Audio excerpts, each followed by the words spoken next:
Lakey.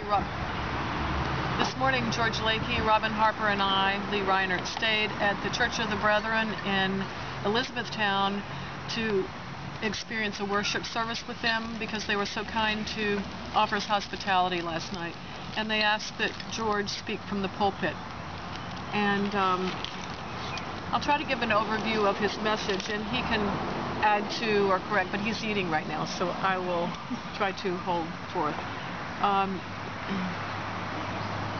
George did a great, succinct 5-minute overview, tying in lots of pieces of information between us and the Church of the Brethren. He said as a 12-year-old, he was tapped to have a tryout as a child preacher. And he thought and pondered for a long time to determine what the message would be, and he felt like he was led to speak about a message calling for racial justice. And so he got up to the pulpit and gave his message, but it was not widely accepted, and in fact they didn't invite him back. So that was the end of his preaching career at age 12, so he had to go on and find something else. And then George tied it in with a member from the Church of the Brethren. When he first started his peace studies program at the college, was burned in effigy for stepping out against the Vietnam War.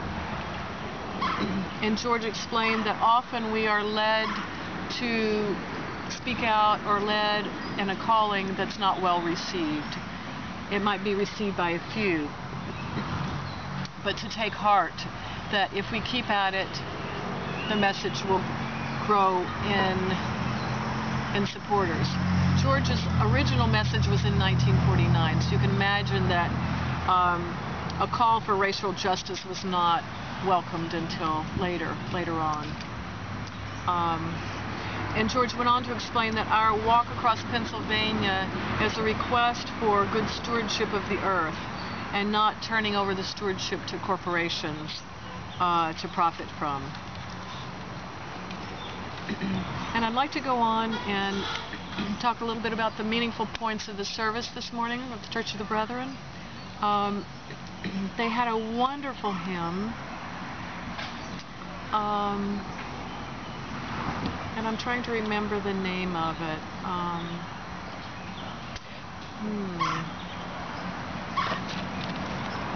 Do you remember the name of the hymn this morning about venturing out? Oh, it's "Oh God, Give Us Life." The second verse was particularly powerful. It said, "O God, who calls your people out to venture and to dare, to plumb the bleak abyss of doubt and find you even there. When we despair in wandering through wastes of empty lies, refresh us with the living spring of hope that never dies." And to me, that speaks to us on the walk. We are venturing out, we're pushing the envelope, we are hassled by the police on our walk, we are hassled by people who don't agree with us, we've had rude comments and rude gestures given our way, and yet we're finding warm support by more and more people.